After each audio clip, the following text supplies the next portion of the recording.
what you can give back has to be greater than what you took. It has to be.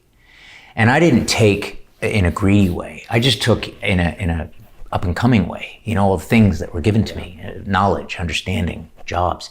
But now it's time to give back. And that's pretty much where I'm at, responsibility and compassion. Responsibility to give back to the business that gave me so much. And compassion for the people that are going into it with a very little understanding of what it's going to extract from.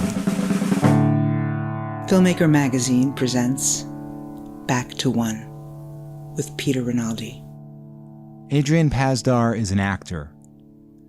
I sat down with him in Brooklyn, New York, to talk about the work.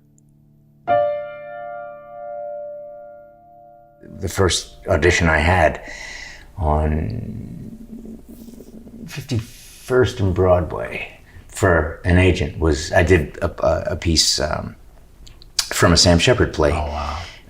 It was action, do you know it? No. There's a character called Shooter in action, and he talks about, there's a bunch of moths. This is very timely. He says there was a bunch of moths, and they see this candle in a window across the way, and they want to know more about it, right? So the leader of the moths sends one of the moths over to take a look at it. I'm paraphrasing wildly here because this is not what Sam wrote, the words I'm going to say. But so he sends this one moth, and the moth circles the flame, gets his wings singed a little bit, and comes back and says, "Wow, it's incredible. The flame is unreal. It holds everything we want to know, but I couldn't get close enough. I couldn't. I'm sorry. I had no information." He says, "Send another one." He sends another moth. Same thing, comes back. Sends a third moth, and the moth circles the flame and then sets right on top of it, spreads its wings, and alights. Becomes engulfed in flame and disintegrates and goes up. And the leader of the moths turns to the other moths and says, "Well, he knows everything we want to know, but he'll never be able to tell us." It's something like that. Yeah. The Sam Shepard.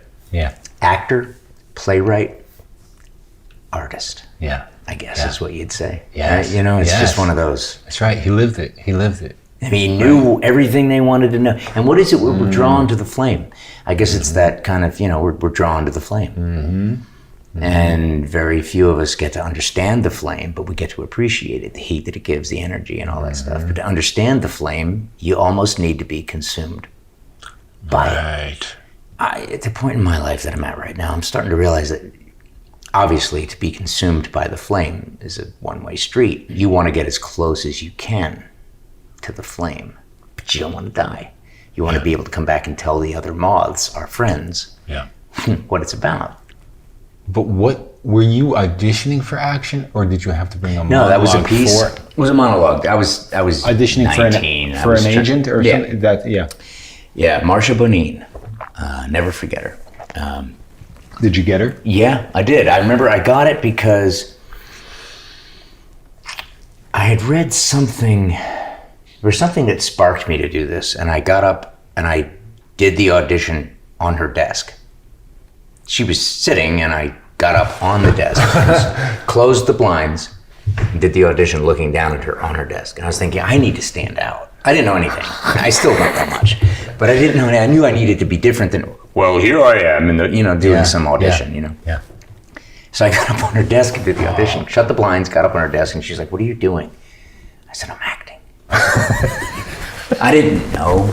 Like I said, I still don't know. Yeah. But I mean, it was a bold choice. And she appreciated that because you auditioning is such a it's a bullshit process. Yeah. It's like, what are you going to present with that somebody's going to respond to? You have to do something different, And that was that was all I knew.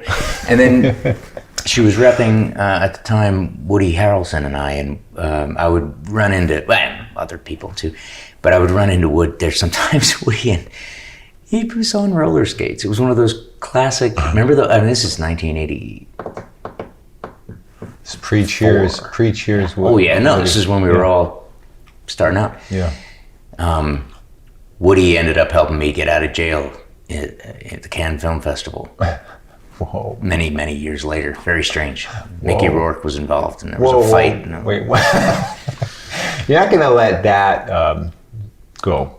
I was there for a film that I had done with Chris Penn, and Ken Friedman wrote it. You directed it? No, I didn't. You directed Chris Penn and Yeah, I did. Yeah. I did direct Chris in that film later. But this is where we met.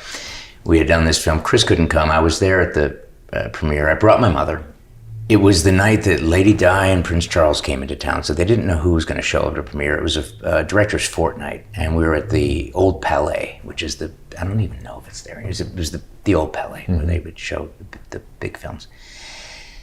1,500 people showed up. It was an incredible night. We had a standing ovation. It was the Green Party, actually, in France at the time, was a political party. They adopted our film as part of their platform because it's an environmental film. It's a wonderful, it's a long story, but it's a good film. It's called Made in USA.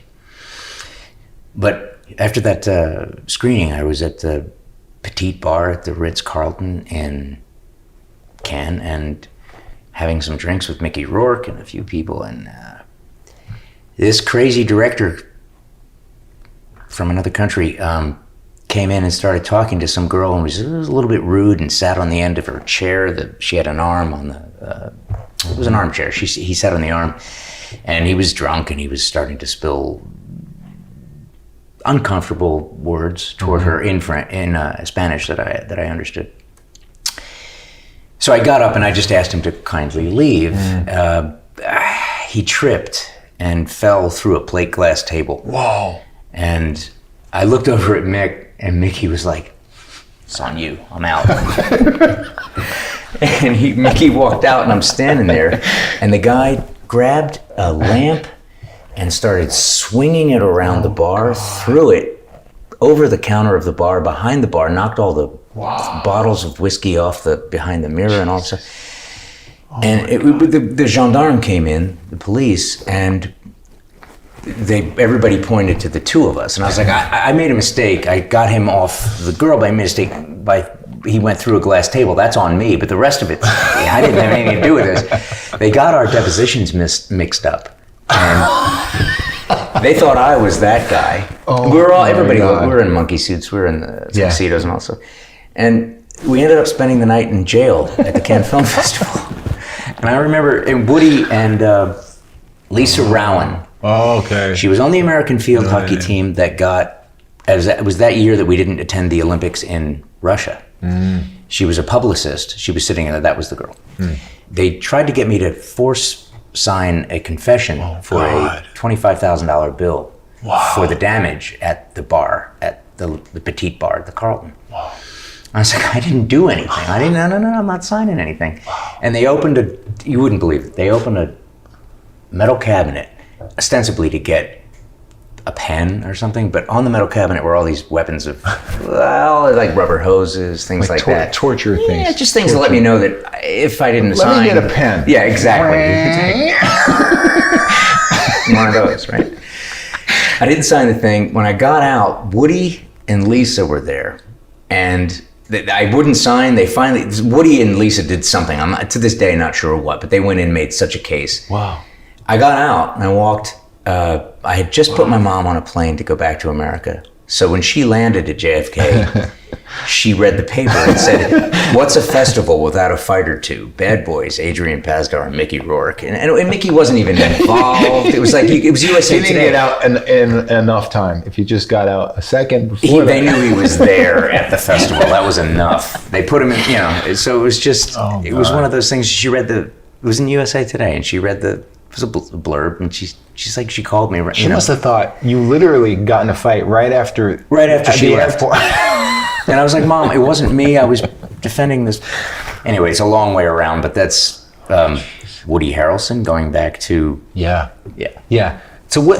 That's like he knew you enough to do that, or is he just that kind of guy to do that for anybody that's a fellow actor and that he knows? What do you Peter, think I think it's a combination. I think, that's a great question, because one of the things is that when you get into this business, it is a camaraderie. There is a circus element to it. Yeah. You defend your fellow performers, right? Yeah. But there was a wrong that was being exacerbated. There was it was being extended the wrong. He saw that and he wanted to make it right because he knew he was there. I didn't do anything. Wasn't, but it was completely being. So I think his coming to my defense was. It's just what you do for anyone. I don't think it was because I was an actor, because I was in the business, because it was just the right thing to do. Yes. It's what I would have done, and I would venture to say it's what you would have done. Yeah, it's what I would have done. Yeah. I definitely would have. Yeah. But I know people that I actually like that would say, "Yep, nothing you can do, terrible," and go home. Or they say, or if they have a lot to lose. They don't want to be involved at all. Yes, yeah. You know? I think instinct kicks in when you're at a place and a crossroads where you make a decision about behavior, and that separates people, right? In the end, that's what you're saying. You know people that you respect and that are friends of yours that would go, oh, nah, I can't do it. Yeah.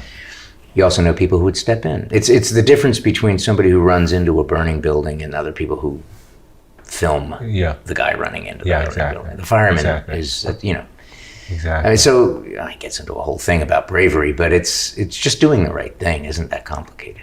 Plus, we were at the Cannes Film Festival in tuxedos. Yeah. So I mean, I mean, we were young, and nothing bad can happen to us. We've got to make this thing right. Gosh darn it all, kind of thing, you know.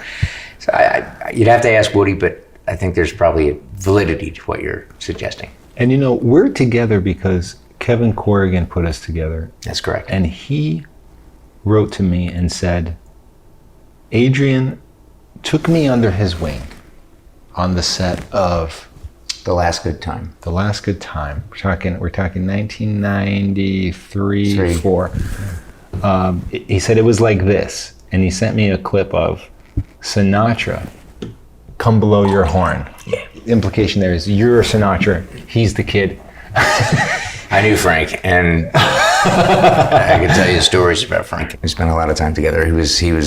How did you hang out with Frank Sinatra? I was dating Cecilia Peck at the time, who's a dear friend of mine, one of my best friends in the world. Daughter. Yes, Gregory's daughter. And many occasions would transpire in various locations, whether it was Thanksgiving or any holiday, you name. We happened to be down in Palm Springs once for Thanksgiving with Frank and Sammy Altavis, Roger Moore. Am I dropping names?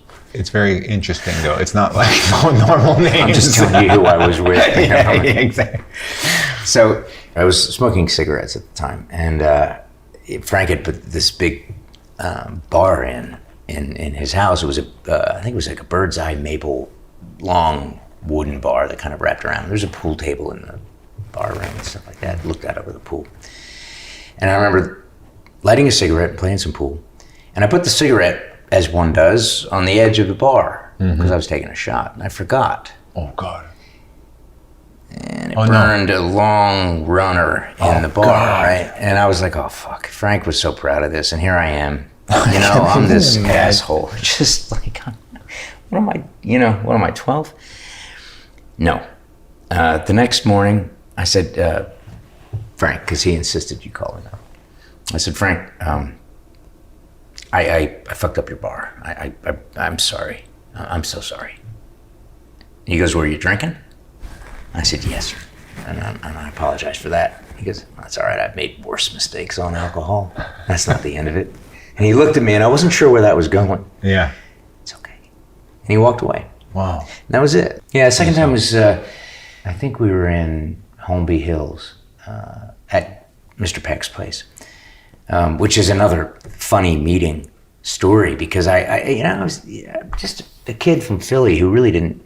I had understanding of behavior and understanding of success and understanding of people that had come before me, but I really had never met any of those people. So it was all kind of it was like a greased watermelon in my mind. I had an idea how to grab it, but I could never seem to get finally in these situations, I had a working understanding of behavior and how people, and how to be. I look back and I think there was a real a unity that kind of was accessible in a different way than it is now. Celebrity always provides a shelter for people that are famous and stuff like that. I've never been. I'm always that guy people think, I went to high school with you, didn't I? How do I know you? Oddly enough, it's always a baggage claim that I get hit. People after a plane, because people standing around waiting for their bag, and they're like, hey, I know you from, we went to high school. I'm like, no. But these folks have like a real, and so when you're in that circle and there's a level of trust that people kind of give you without, you don't have to prove it in a way because you already have. It's yours to burn, the trust card. Right. But they give it to you. Do you know what I'm saying? Yep. Yeah. And that's kind of how it all kind of went to pass with those guys. But with Greg, the story I was going to tell you, he had called me up and said, Adrian, it's time you and I had a dinner. I was like, well, okay, Mr. Peck, call me Greg. And it just, Greg came out. Even Gregory would Even be Gregory, better. it doesn't, call me Greg, you know. But what a wonderful man. So I had been to a few dinners at Greg's house. And so I knew the protocol, I knew the routine. I thought, well, you know, suit, tie, it'll be fine. Somebody else will be there. It'll be, you know, Cecilia was out of town, so it was just me. So I thought I was going to dinner with perhaps Sidney Poitier or Jack Lemmon or Walter Matthau. You don't know who's going to be there, right? It's one of these type of guys. You just don't know who's going to be at the dinner. So I was prepared. I went down to Carroll and Company at Beverly Hills, and I got myself a yellow tie, and I had a blue suit, white shirt. And And I got to the gate, drove my car. You had no idea what you wanted to talk about? No, I just knew that this is break it down. Forget Gregory Peck, and this is the father of the woman that I'm dating. Yeah. Wants to have dinner, and this is the proper, this is going to be a wonderful occasion to show him that I am the man that I am. Right. So I get there and push the button. The gate opens. No, usually it's hello, who are you? The gate just opens. I go, and there's no other cars in the driveway. And I'm thinking, were we supposed to meet at a restaurant? I park my car, I walk up the steps. The door is ajar, I knock. Door opens. Mr. Peck? Adrian? Mr. Peck? Adrian? I'm playing Marco Polo with Gregory Peck. I mean, I literally, I didn't know where he was, and I didn't know the house that well, but I hear my name, so I'm trying to follow the voice.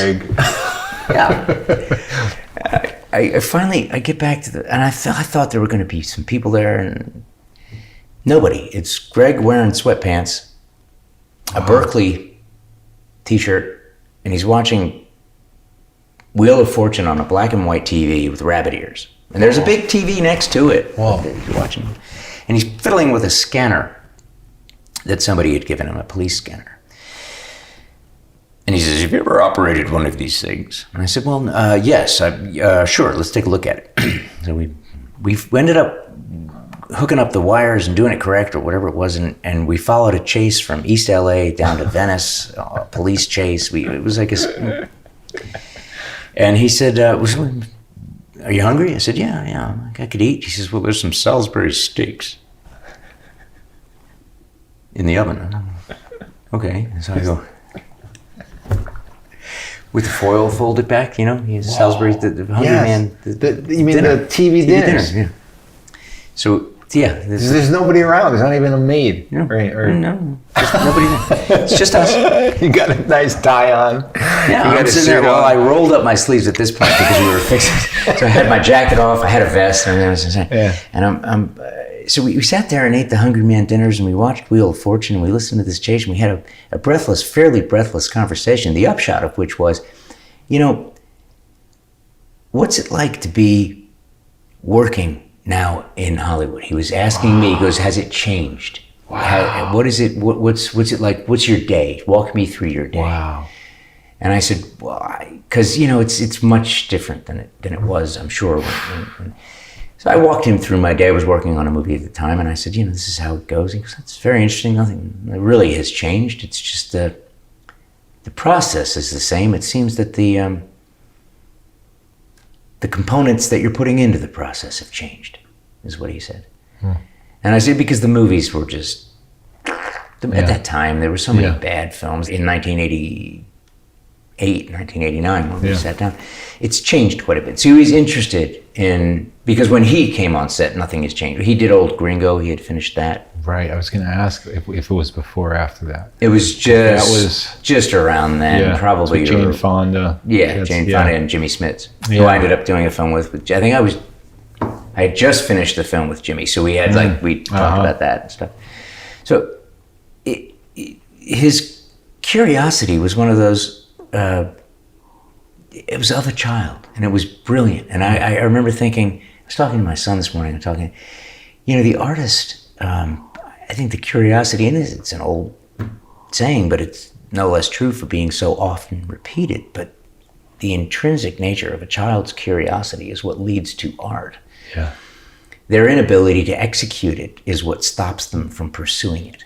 Yeah. So what you end up with, I think, is people who have the talent, the desire, make it past the first speed bump. The people who don't end up going and watching what this person does for the rest of their life, whether it's art, sculpting, movies, literature. But everybody's capable. Everybody's just everybody. You don't know. You go to the checkout stand at the local, and this woman behind the thing could be the greatest singer in the world, but she's going to be doing this, marking barcode, for the rest of. Yep. What separates somebody who, and that's what Greg was interested in, how is the world these days of artists? And I said, it's not what it was. The art that's being created now can't hold a candle to what the art was. But I think the complications, the accessibility to making art has complicated it. The simplicity with which it's easy to get it done has complicated the actual process of making good stuff. Yeah. So that was the upshot of that conversation. And it was, Are you sure he wasn't trying to see, is this just a struggling actor? Is my daughter going to be with somebody that has the ambition to live a life in this field? Do you think he was thinking about that? Well, I think he was thinking as a dad. Yeah, that's what I mean. Absolutely. Peter, you're 100% correct. It was, first and foremost, always he was thinking as a dad. He was, not only was he her father and the rest of the children, he was America's father. Right. Really. I mean, that's right. He was doing, was it MacArthur at the time? He was at Paramount when he bought this house, the house that we're talking about. And it's the house that was in Shampoo. Oh, you ever see that? Oh, yes. Okay, the Warren Beatty. Yes. He was on a break filming MacArthur when he was at Paramount, and Veronique, his wife, a wonderful woman, said, I have found the place. You need to go look at it. So he was on a break, lunch break. He had his driver take him back to the house. He was dressed in his jodhpurs and his riding crop. He had his, because he was playing general. And he walked around the property and said, we'll take it. And he told me in confidence later, and he's told this to other people too, but he wouldn't have been able to say that had he not been wearing MacArthur's outfit. Had he not been playing the part of a man who made decisions, he wouldn't have been able to make that decision. It's almost like reverse method. Yeah, well, no, the method played into his... No, exactly. The method doesn't have a... It's the method... we get into that. Wait, I just meant that in the way that people think that method is. I do, but method is a two-way street. It affects your life. It affects your relationships. It isn't just you put on when you go to work. Obviously, it's the nature, but it has a downside. And it has a plus to that downside, depending on how it manifests. And I think that element of his behavior at that moment to buy that house was, but it would have been the same had, let's say a bomb tech in Afghanistan was called to make a decision on the phone, but he was still wearing his complete bomb-proof outfit. Yeah. an ID. Yeah. He would probably make that decision with a little bit more authority because he knew he couldn't. He's like, we'll do the thing. Whatever. Yeah. If he's wearing. Well, theoretically, what the method allows us is that shield of armor. It's a protection. Yeah. It's a defense, because the vulnerable state that we get in as actors, and this isn't like that, but you have to protect it.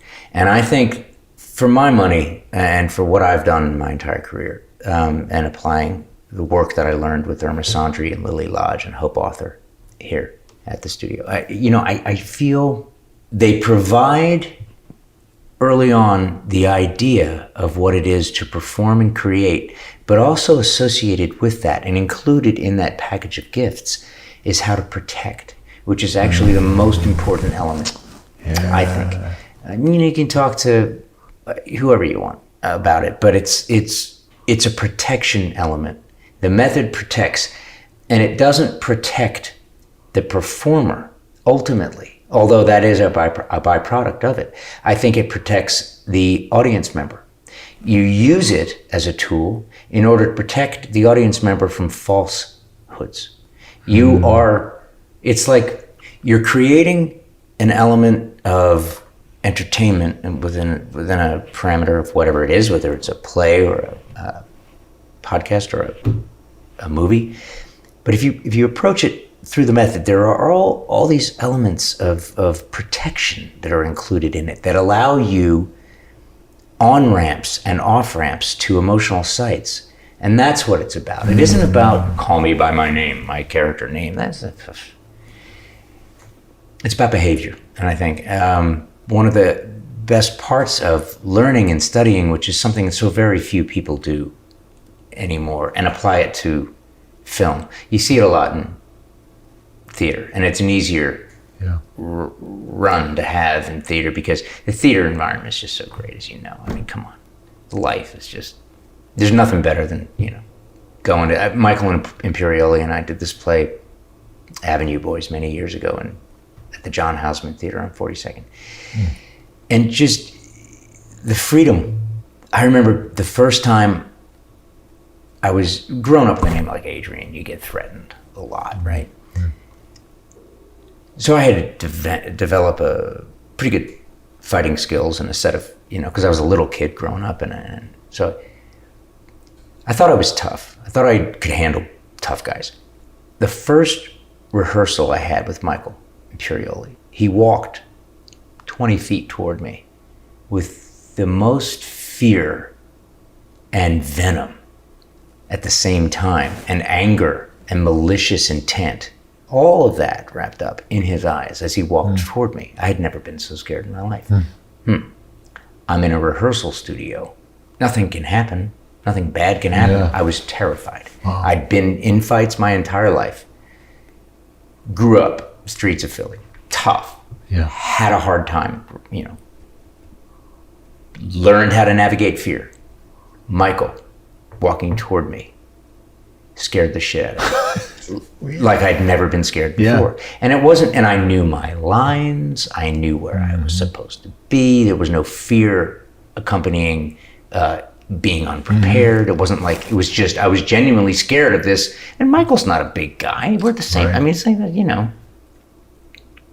remember that moment. I remember thinking, the protection that I'm being provided by my understanding of my craft and how I approach, and there isn't a system, a protocol system in place about how to, it's all, you make it up as you go along with the method. You figure out what works for you and what doesn't. Right. But in that moment, I sunk back into my training and I went, it's okay.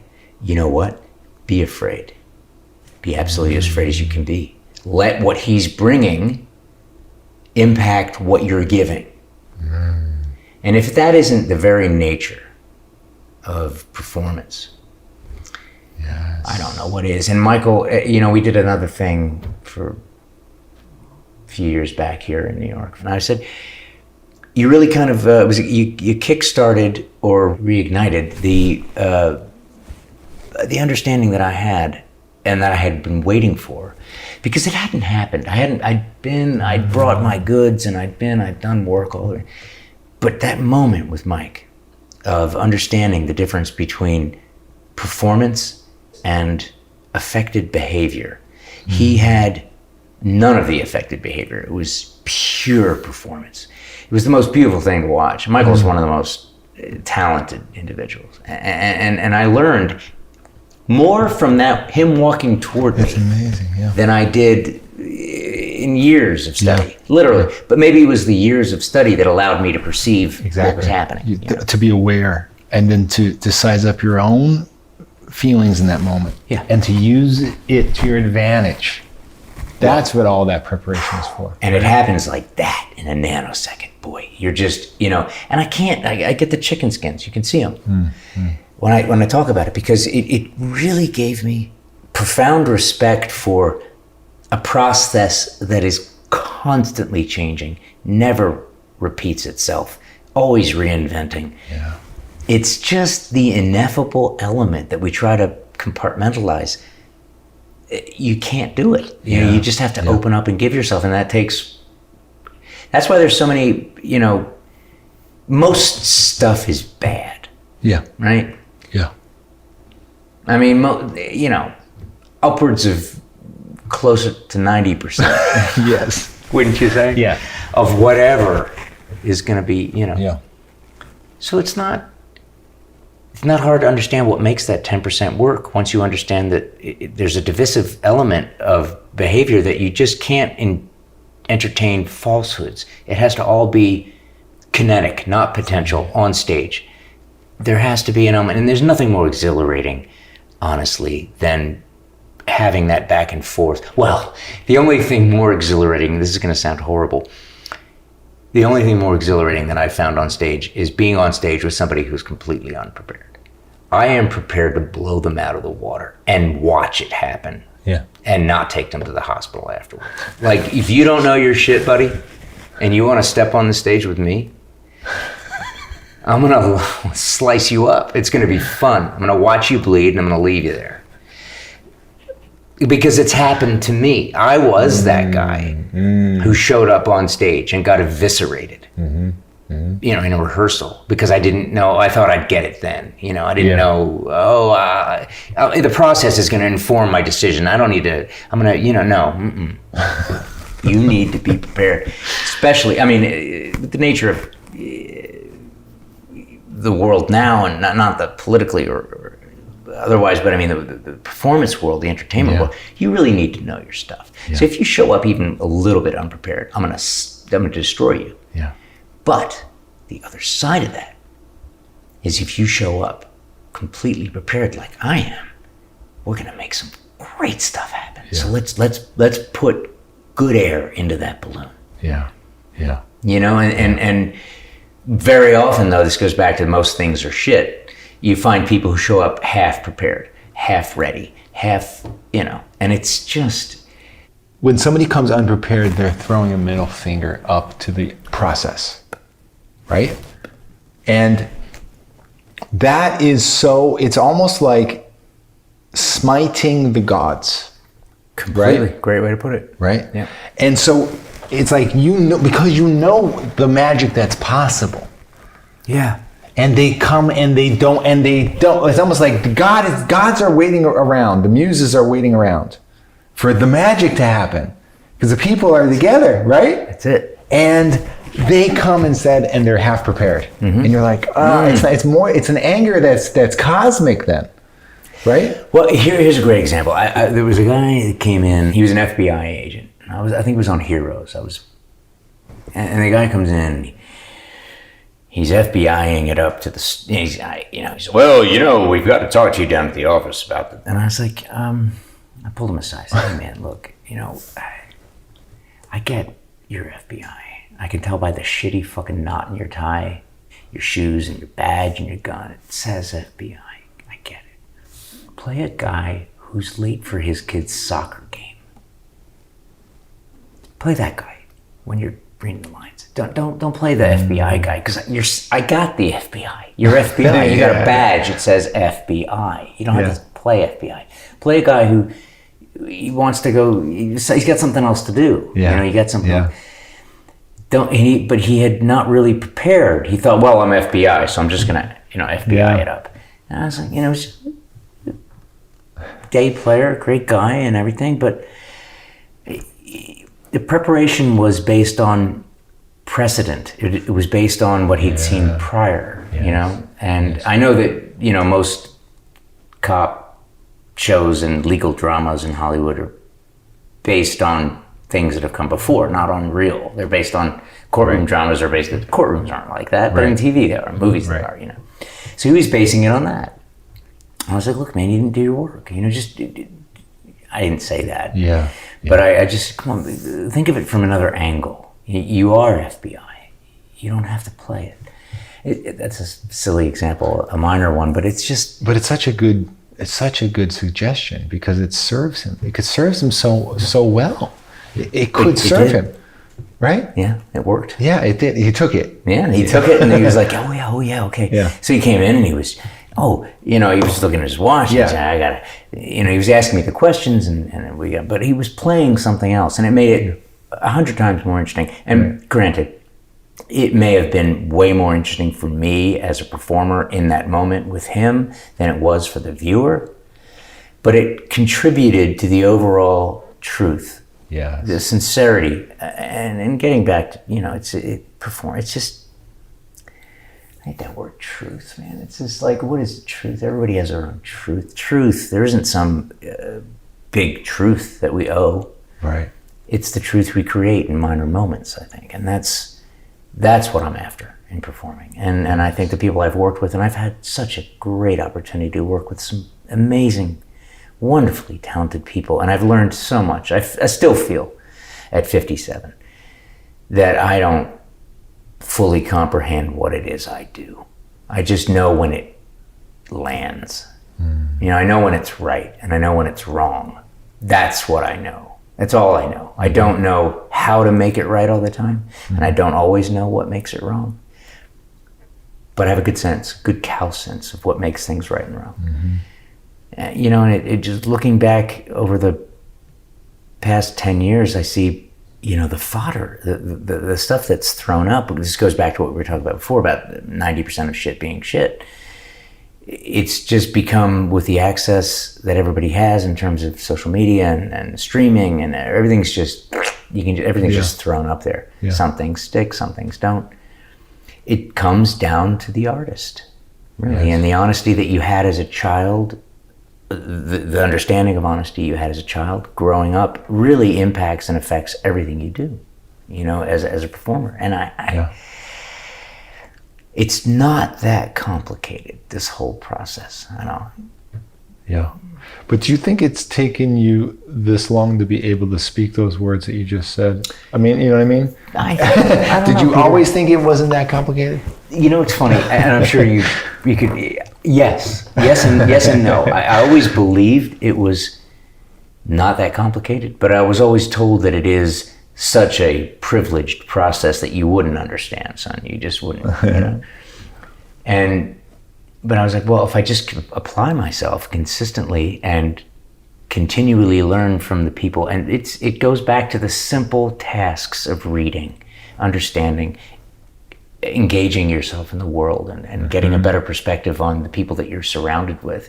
Because it is like that old statement that the closer I get to it all, the more I love humanity and the less I love people as individuals, right? That is an inescapable fact of success in this business, because the deeper you get into it, the more you realize more and more people know less and less about what they're doing. Yeah.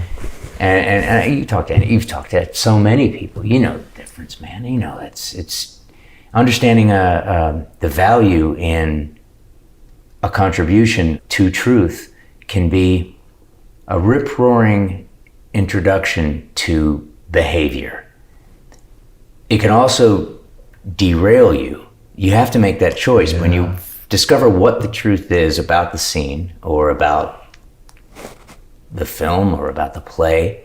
It is a shifting truth. It's a fluid. The truth changes every night, especially in a play. Have you seen a play more than 5 times that you've loved? No. Or anything like that? No, only movies. Movies, yes, okay. Yeah. Movies we can watch. Yeah. I had an opportunity when I was working with Peter Falk here in Jerry Lewis and doing a movie here in town. I was off work every night at about 7:15. For some reason, it was magical. I just got off work, and I would go to see Burn This. And a friend of mine was working. There was an usher there. And if you were even 1 minute late, you had to be seated 20 minutes after. You couldn't, because the first act was just, and it was Malkovich, and it was Joan Allen, and I went and saw it 30 times. That's I saw it, but I just slipped in after and sometimes I get there before the first, and I would see the first act, which was the best, with his whole, goddamn this fucking place, how can anyone live in this shit city? I'm not driving my car this goddamn sewer every fucking time. Who are these assholes? The whole speech, right? Who are these assholes? I love that part.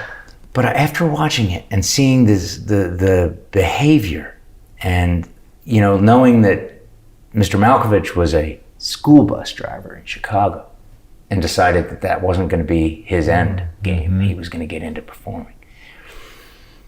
That was his decision. And it was a beautiful one because it impacted all of us. But I watched that happen over the course of that play for 30 times. And you watch behavior. When you see a play that many times over the course of a run, you end up realizing that there are subtle nuances that the audience brings to the show, and the energy that happens in that house that is at once dynamic and at the same time inconsistent. You don't know what you're going to get, whether it's a mat or whatever, and all the things that the actors bring to the, but when you're in and the curtain goes up and there you are, it really is just about the truth that you can, and I wish I could find a better word. The only reason why you're looking for another word is because the truth is not, is fluid too, right? I guess that's what you're saying. Well, even a lie can be truer than the truth. Right. I guess that's what I'm getting into, you know what I mean? Like, I know what you mean. Yeah, so it's like even a lie in the right measure is more honest than the truth in the wrong measure. Yeah. It can illuminate. And that's all we're there to do, is to illuminate, right? Right.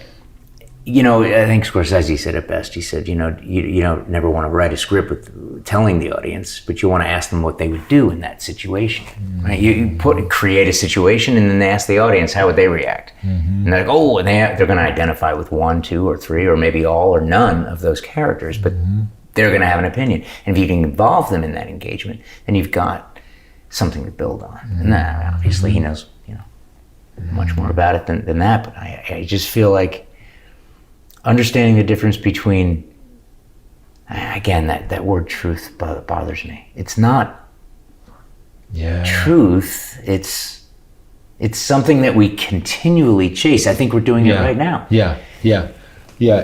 There's a lot of bad words, like authenticity. That's a good one. A bad one, yeah. It's almost as bad as truth, right? Yeah, because it's a blanket. It gives you it's presumptive. Yeah.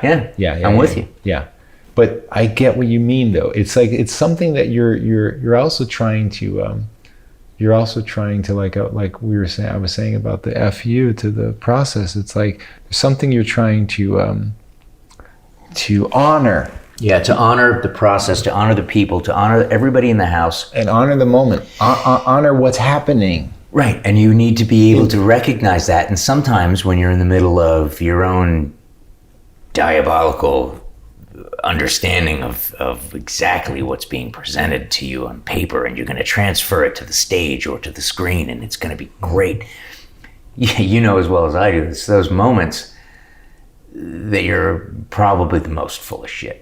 Yeah. It's the ones where you don't expect it. It's it's those little sideline moments, those little interstitial moments that give us, it is in any exchange, it's the little thing somebody says that you carry with you. It's not the big point they tried to make. It's something stupid they said, something off the cuff. And that's where the truth lives. It lives in quiet. It doesn't live in a flowery garden. It's not illuminated with a spotlight. It doesn't exist. And you have to dig for it. It's in the garden underneath, and it's messy, and there's worms around, and your fingers are going to get, but that's where you're going to find the truth. The truth isn't in the flower that blooms and you smell it. Oh, what a beautiful petunia. No, the truth is in the roots, where the worms and the bugs and the fertilizer are. truth is in the shit that you accidentally stepped in. and that is probably why, tell me if this is true with you, actors say that when something goes wrong on the stage, everybody comes alive. Yes.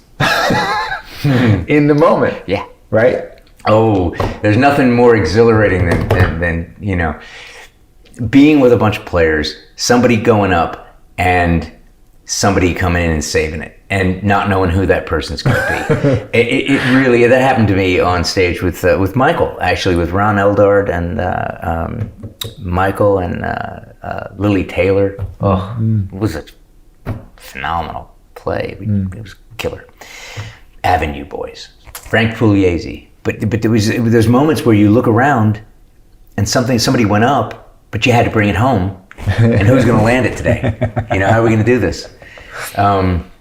Those are great moments. So not to say that it's solely a punitive element when somebody forgets their lines. If you're in the game, you're in the show, every once in a while you're going to go up. Yeah. And you got to have your buddies there to work with you. And those are the people in your troupe. Yeah. You know, and that's where you find there is. You're right. That's where it really comes alive.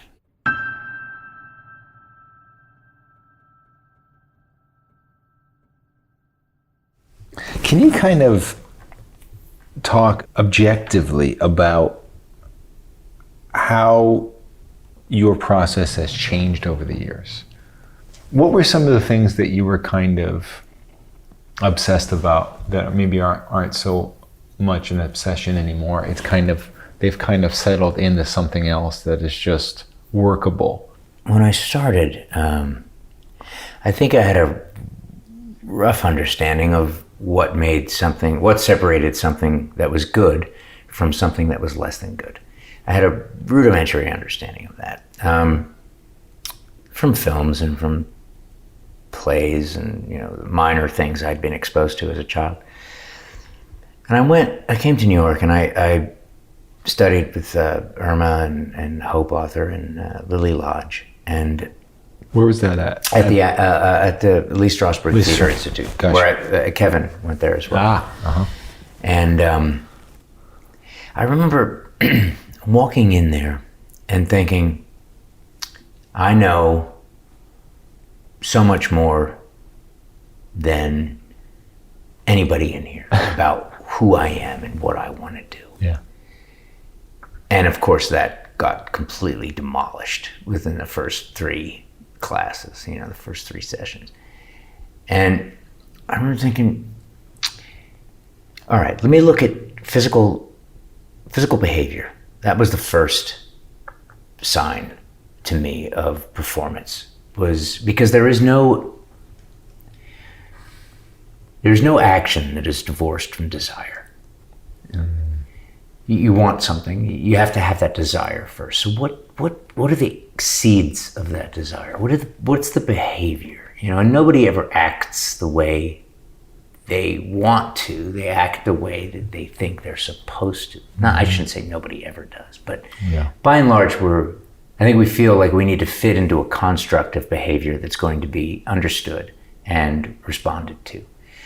But when you're creating a character and you're understanding the difference between a decision that's based on physical need and a decision that's based on emotional desire, you start breaking down behavior and you start looking at why people do things. And when I first started, I think my understanding of, and this just comes with growing up, I think my understanding of the world was limited. I had lived around the world a little bit at that point as a young man. I lived in France with my mom for a while.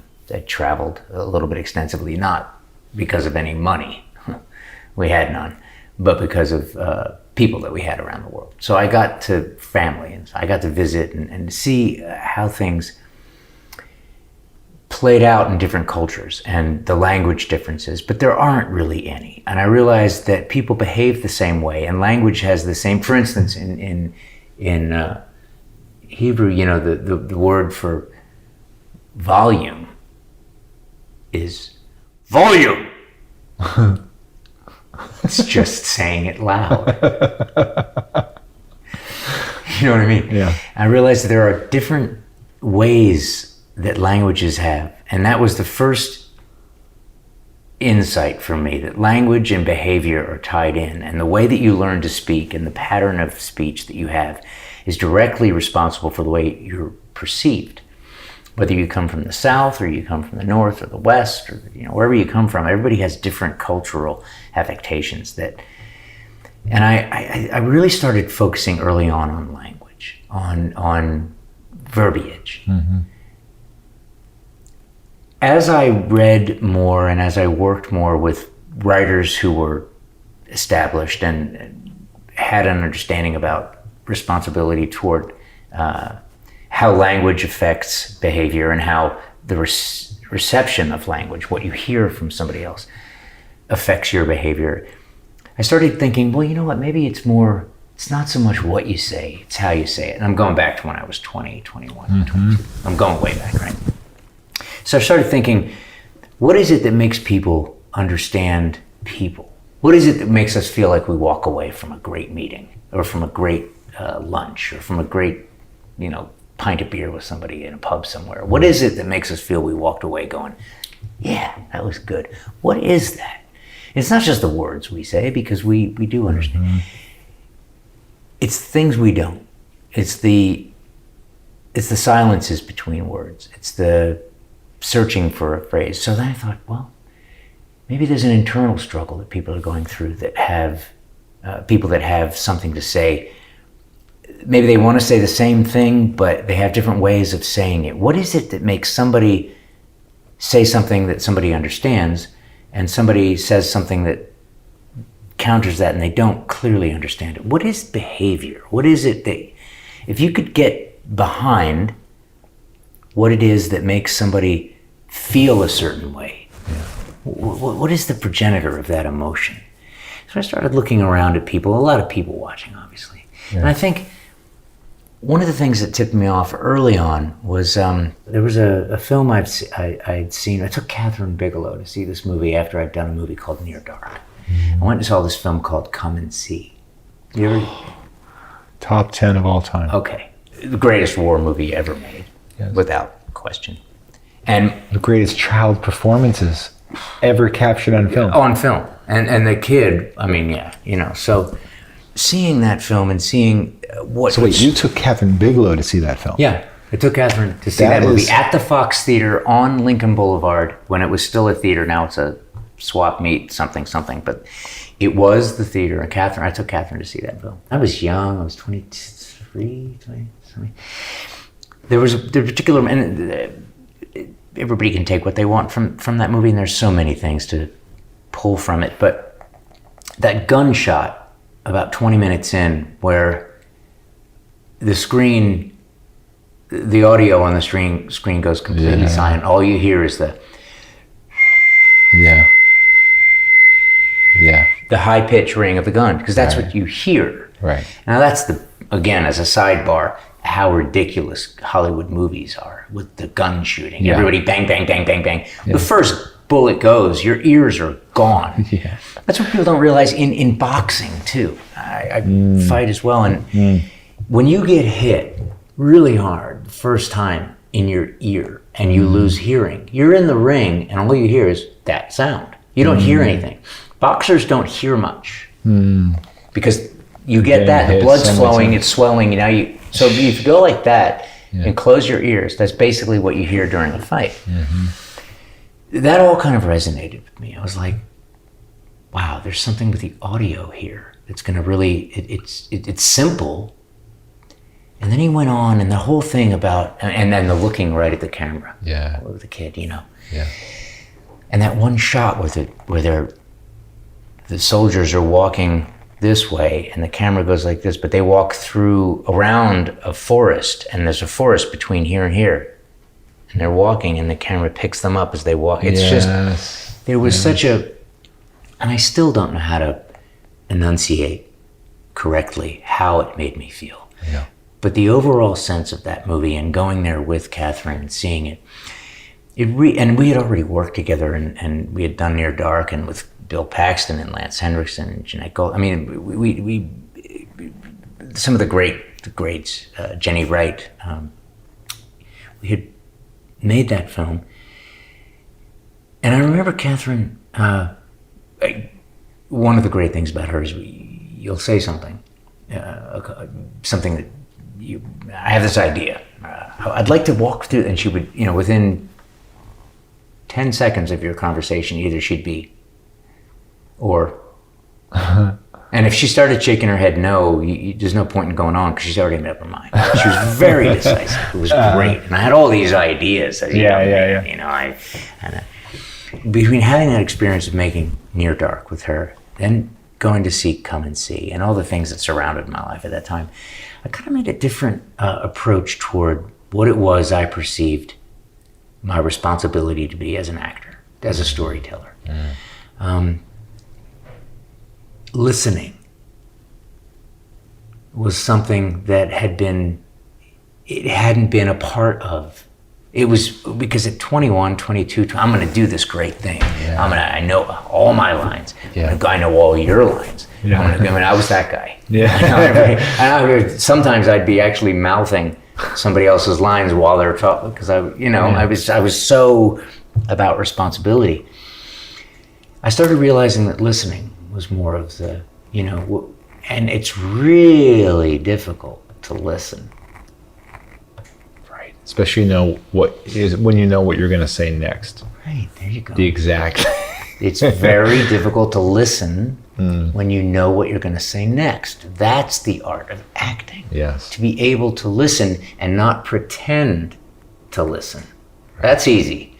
But to really listen, and that gets dangerous because when you start really listening, you have to really trust that the person across from you is really talking and not just remembering their lines. Mm-hmm. Now, if they're just remembering their lines and you're really listening, it puts you in a double bind because now you've been really listening to somebody kind of telling the truth. Yeah. So you have to predicate your response on a half truth based on the fact that you see what I'm saying?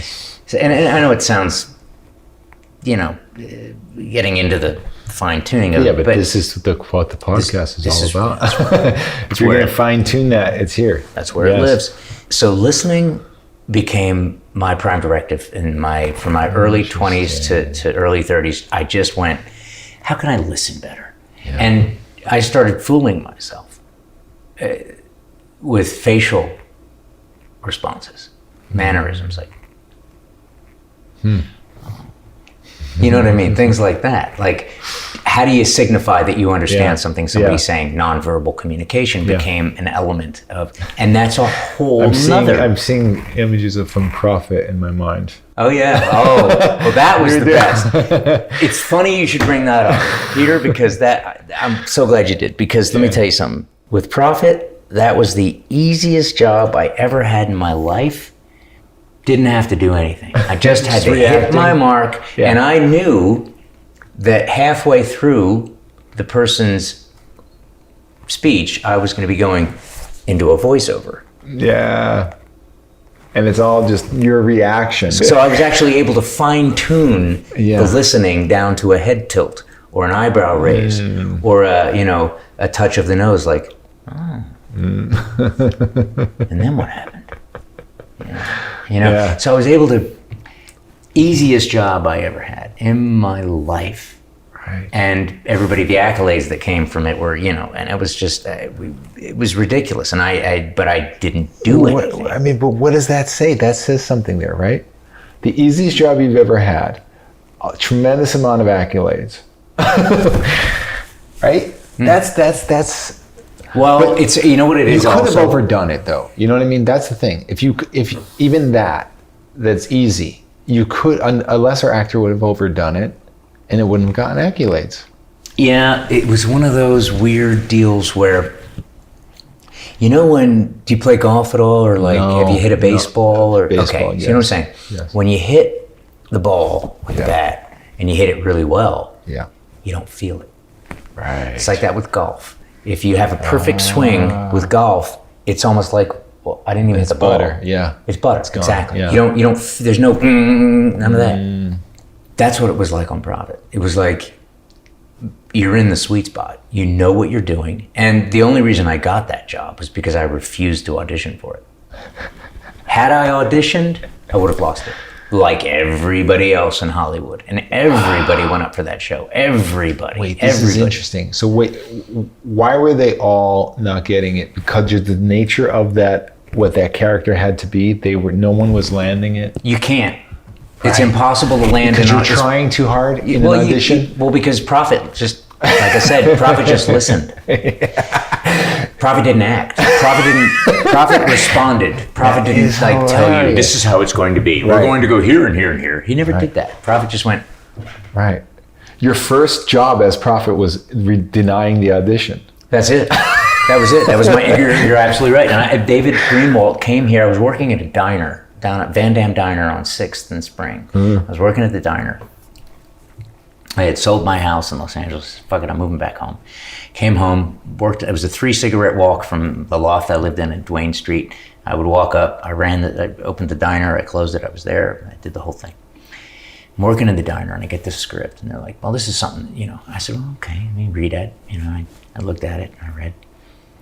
I said, "Yeah, this is really good. This is something I just get. I understand it." They said, "Well, they want you to audition. You know, can you put this on tape?" And I said, "Absolutely not." I said, "No," but I didn't say absolutely not because I didn't want to. I was like, absolutely not, because I have to open the diner tomorrow and I don't have time. Wow. I'm working. I'm a working man. I don't have time to fuck around with go to a These are the days too where you putting a thing on tape back then. Oh, you had to go to the casting director and they would film, and it was a whole thing. You couldn't just do a self-tape, And I said, A, it was born out of actual lack of time, and B, I don't know what to do. I don't know how to act this part. There's no acting. I can't do this. I don't know what to do. So they said, will you sit down with David and can he film your meeting? I said, yeah. We could put a camera up and we'll sit and talk. So he did. And it was one of the situations where he was sitting in a chair, I was here, and had a camera on, we just talked. Wow. And he said, so would you mind just reading one scene? I'm like, I can't. I'm so sorry. I can't. I would love to. If there was something I could do, I would do it, but I can't. I can't read this. I can't. It can't be done. And he's like, well, why? It's just, I said, he was trying to talk to me, and I said, I said, it can't be done. I can't tell you what an entire ribeye tastes like just by having a piece of the salt, the blood that dripped off it while you were cooking it. I can't do that. Yeah. And if you need to go someplace else, then you should. But I don't know how to do this that way. I can't do it. Yeah. And it's. But what was the real motivation for that? You saying that though, meaning like if he had said, okay, you got the job, you would have went to work on building this guy, and then you can do it, or just that you didn't want to show him one little, like you said, like one little part of the ribeye. No, what you first said. I didn't want. I knew I needed to get to work. I needed to get to work. And if I was going to do this, I would get to work on it. And it was a lot of work behind the scenes for me. But getting to the job, once I was actually hitting my mark and we were rolling sound, that was easy. The other stuff, it was minimalism. It was about taking this off the table, taking this off the table, taking this off the table, taking everything off the table. Prophet was just a tabula rasa. It was just, you know what I mean? It was like there was, Prophet was what you wanted to see. Yeah. It wasn't what he wanted you to see unless that was the thing. That's right. But Hollywood lore will tell you that, the power of saying no is big and all that stuff. And it wasn't that. It wasn't saying no. It was just, I knew if I did it, I wouldn't get the job. Yeah. So why do something that will completely remove the chances of you getting the job, or hold on to this little sliver of like, I might get the job if I don't do it. Right. And that's pretty much where it ended up. And they tested everybody in Hollywood, and it just came down to that guy that didn't test. Didn't test. But some people will take that and go, well, I'm not testing that. Right. And it wasn't born of that. Right. That was a result. No, that ain't gonna work. It doesn't. You can't just say no. It wasn't one of those, With the understanding of listening, I guess that was really the beginning of understanding that all the tools we need as artists are in front of us. There's no magic.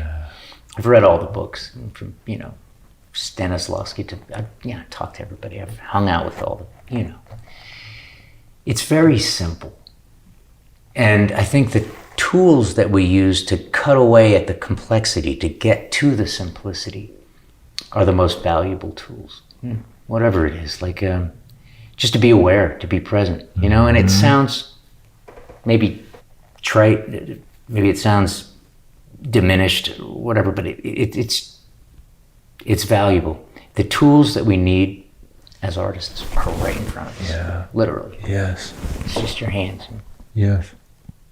It's right here. Yeah. There isn't a big trick. So when you ask about the process and how it changed, now it's a long way around that question, but for me it's evolving constantly, but it does land on occasion where I realize, yeah, you haven't mastered, but you've come close to a better than good understanding of what it is you didn't know before you entered that whatever realm it was, whether it's an understanding of physics or an understanding of global politics or whatever. As long as you listen and pay attention and absorb. And I know that a lot of people, especially artists, feel very entitled to put their opinion out there because it's listened to. Because this very situation right now, right? You got me on a microphone and here I am. Right. All I have is things I've learned to share. And unfortunately, the more I've learned about the process of creating, the less valuable it seems to be. Because the work that's being done now doesn't seem to be predicated or based on understanding and gleaning knowledge. It seems to be based on more of excitement and impressive special effects. And you know, not to get too base on it, but you know, it seems to have lost a little bit of its Scorsese. Yeah. A great example, guns all over the place in Scorsese movies. We consider them violent, but I would never think of a Martin Scorsese movie Lazy. Right? I would never think of him introducing a gun instead of tension. Right. The gun is there to relieve the tension in his movies. The gun is never introduced to create tension. And I think that's the difference. Right. I know that there's value in what I've learned. I don't know how applicable it is to the standards that have been modified in terms of what's acceptable for entertainment these days. I don't know my place in this world right now. And I want to. I desperately want to. I want to understand the people I walk through it with. I want to understand the places I go better. Yeah. I consider myself, again, the more I know, the more I realize I know absolutely fucking nothing at all. It's one of those things, you know, it's like getting to that place of understanding. I think it happens to every man, every human on this planet. We get to a place where we understand what we wanted to understand a little bit too late, but it isn't too late to apply it to either the next generation or to a lesson that we can share, even in an interstitial moment with somebody at the supermarket, you know? When you see people, you know, there's people who are very chatty in the morning and say, hey, good morning, how are you? How's your day? What are you gonna do today? You know, it's like, I was reading this thing in psychology, we was talking about the dopamine that's released in those people when they make those conversations. It isn't that they're trying to say, really interested in how are you? It's the dopamine that's released by the interaction. So that's why, like, how you doing? You good? You fine? Okay, I'm good too. Good. Nobody's good. But that exchange made us better. Right. So in that lives art. I'm not good. You're not good. We both said we were good. How are you? I'm good. How you doing? I'm good. Neither one of us are good, my friend. But that exchange made us better. You're on to something there, big time. Do you know what I mean? That's huge. Well, I just feel like there's That's huge. There's something in those little moments that, and I'm trying to be a better, a better dad, a better partner. I've been a really good partner, been a really good dad, but I'm trying to be better. Yeah. And I realized, I mean, with my two children, sometimes imparting the knowledge I have to them is useless because they're not ready to receive it. Best thing I can do is offer them questions that they'll answer themselves. The best thing I can do is offer a question that I don't need the answer to. But what do you think about that? What do you think about this? What do you think about, how would you like to do this? You know, I'm sober now. I've been drinking for years, right? Yeah. So in these in the process of rehabilitation, I've understood that addiction, anxiety, all those things, while they have negative connotations for the most part, those are not negative words. You can be addicted to honesty. You can be addicted to being real. You can be addicted to being forthright. You can be addicted to, you can be healthy. Yeah. Yes, it's a healthy. Anxiety is why we're all here. Anxiety is what saved you from being attacked by the bear, or whatever, when you're in a cave. Anxiety, because it tells you anxiety is a good thing. Too much of anything is no good, right? We know that. But the words and the choice that people have made to the connotation of their expectation, what those words mean, has been smattered. It just doesn't hold water anymore. And honesty, I guess, is probably a better way of looking at my intent in terms of performance. Because there's going to be false notes here and there. Yeah. To be afraid of false notes is not a tool. It's not a valuable weapon. Fear, in that regard, isn't valuable. So looking back and looking presently at my process, it really is determined by, to a large extent, obviously, first, the subject matter. Secondly, the script. And thirdly, the people that are involved in it. And past that, those three things are really the only, everything else is, because scripts nowadays are no longer scripts. They're just, let's be honest, it's architecture for who's doing the soundtrack to hang their music, for who's doing the costumes to hang their clothes, for who's doing the lighting to hang their, it's just architecture. It's not scripts anymore the way it used to be. And I think that moving, even forward in that direction, you get a finer understanding of the difference between right and wrong the older you get. And it's not that your ability to perceive right and wrong is heightened. It's your ability to react and deal with the right and wrong that becomes stronger. So recognizing it, we recognize it as children, right and wrong. You know what's right, and intrinsically you know what's wrong. It's the ability to make the decision to do what's right. I was talking to my youngest the other day and saying, when you have two decisions in front of you, the hard one, that's the right one. No matter what. I don't care where you are. I don't care what you're doing. The reason why it's hard is because it's right.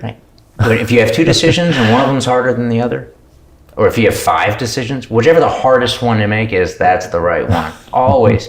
That takes the pressure off you. It takes the onus off of having, did I do the right thing? Did I make the right decision? No. Right. Don't worry about that. Right. Do the hardest thing, and that's the right thing.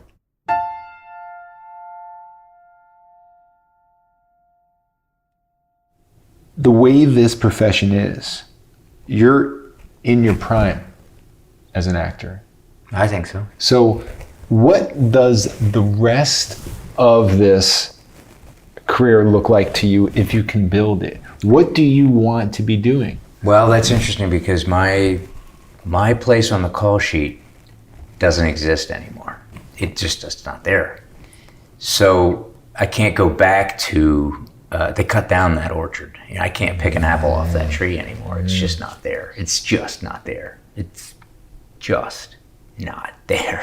It's like things have changed. So I don't know. I think I know what I'm capable of. I know what I can offer. I know the value or I believe in the value of my contribution, or at least the energy that it puts forward, whether somebody finds it valuable or not. But I know I'm capable, and I know that there's good things yet to do. I don't know that the pendulum is going to ever, it has swung so far, and I think we are in such a place of chaos. That careers right now are being created that are ultimately unsustainable, given the nature of how quickly they come to pass. You become famous, and then all of a sudden, nowadays it doesn't seem to be predicated on much more than IG followers, and you know what it is, stuff like that. So, and that I'm not saying that there aren't great young upcoming actors out there. I just think that the path is quite different, and it was never well defined to begin with. So where it's leading for me, I don't know. It's a little scary. This third act of my life is not going to look like I thought it would when I was in my first and second. It's getting harder and harder and harder. They don't make the movies that I love anymore. You know, they don't make they don't make the shows, they don't make the plays, they don't. And if they do, I am going to play an element in those plays that is what those plays are pushing against, because I'm older. So I'm going to be representing the guard that doesn't want to move. I'm going to be representing what has to be walked over. I'm going to represent what has to be blown away in order to progress. And I'm happy to take that position. Yeah. I just don't even know how that's going to manifest. I don't know what it looks like. The landscape has changed so dramatically, and the people that are involved in making and creating and forwarding elements of art that are memorable and that are everlasting are unknown to me right now. I used to know all those folks.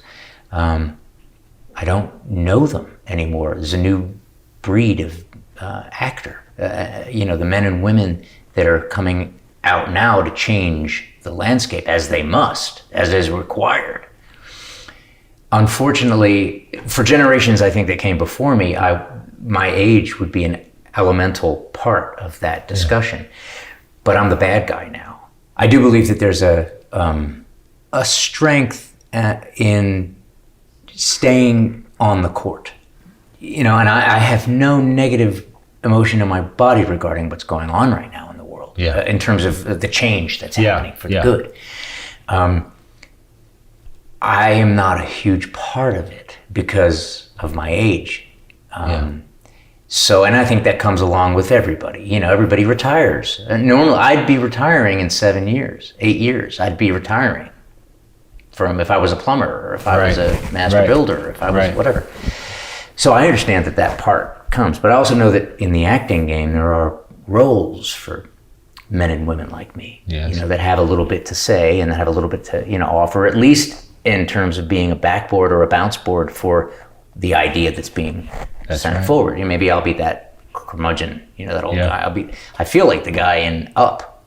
No way. No, but I mean, it's like I do, and I'm speaking for a lot of folks that are just like me. We've worked hard in this business for 38 years. I've been in this business.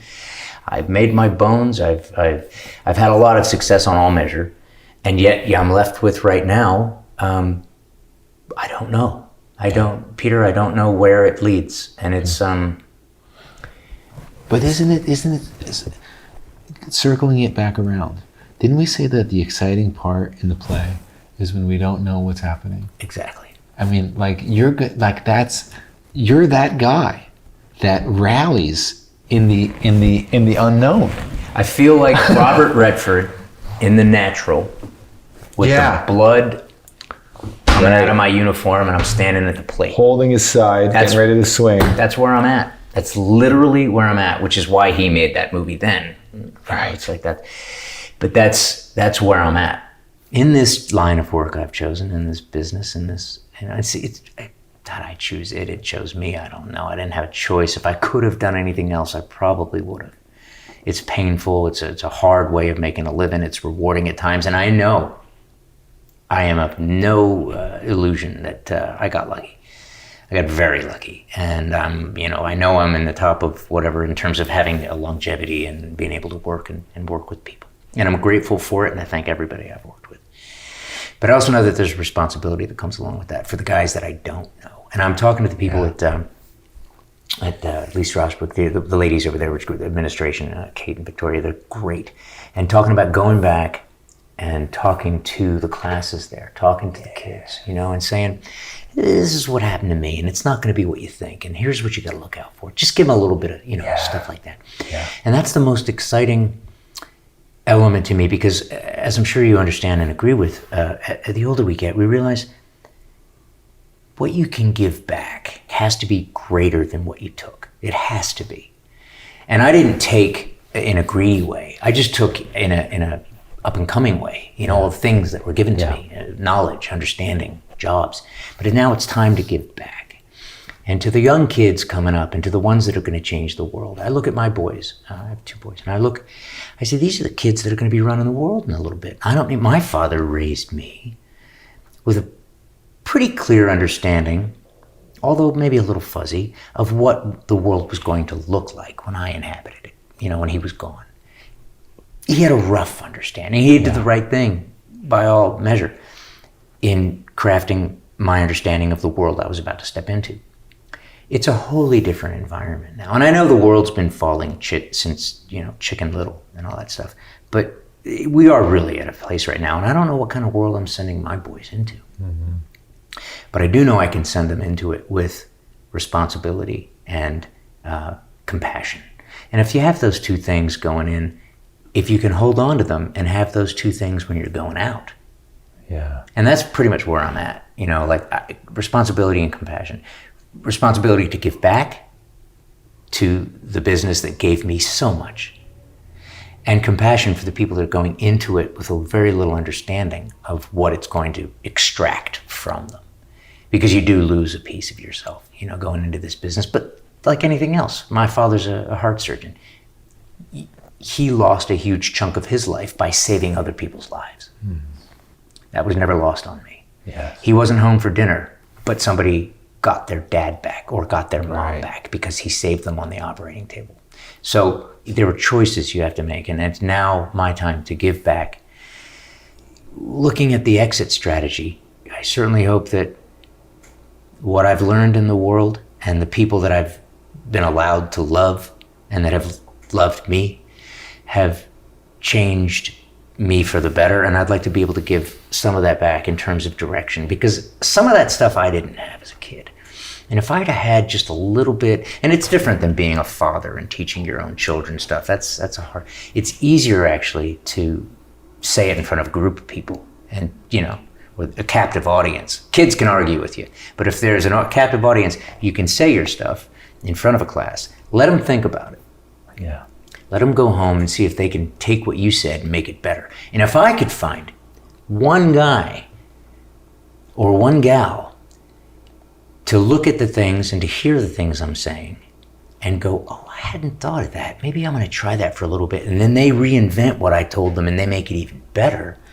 All I can do is plant the seed. I cannot grow the flower. That is on the sun. That is on everything else. Yeah. But I can plant the seed and help, I think, with some of these questions that young kids have. If I can't answer it directly, I can certainly answer it indirectly or put it in context and give people maybe another way of looking at something. Yeah. I just don't know where the people are going to find me to be of value. And I don't want to walk onto the stage. I've never walked onto the stage for applause. Yeah. I've always regretted a curtain call too. I don't like them. I don't believe in them. I don't understand. I mean, I know it's a responsibility measure, but when you're wiped out at the end of a play and you've given everything you have, the last thing in the world, you have to become it's fake. Curtain calls are fake. Yeah. I hate them. I think the play should just end and the roof should blow off the building and it should be raining outside the whole time. Curtain calls are so fake because you end honesty, a great play with and then a bow. It's like, that's my own personal opinion. So I don't want a curtain call in my life. I just want to go away. I want people to remember what we did on stage. As I'm sure you do, Pete. I want them to remember that. I don't want them to remember me smiling at them and thanking them for coming. That's a good point. I don't want the lights to come up on me. I don't want the lights to come up on a bare stage. Yeah. I want the stage to stay dark and the memories of what we created to be illuminated in the minds of the audience goer, to the play comer. Yeah. I've always had a hard time with endings. Yeah. Endings are, they say everything that's good comes to an end. That's absolute bullshit. Because if it stayed good, it wouldn't end. Adrian Pasdar, thank you so much. Oh, buddy, thank you, Peter. This has been a blast. Back to One is a production of Filmmaker Magazine, which is a publication of The Gotham, formerly IFP. Listen to back episodes of this podcast at filmmakermagazine.com or wherever you get your podcasts.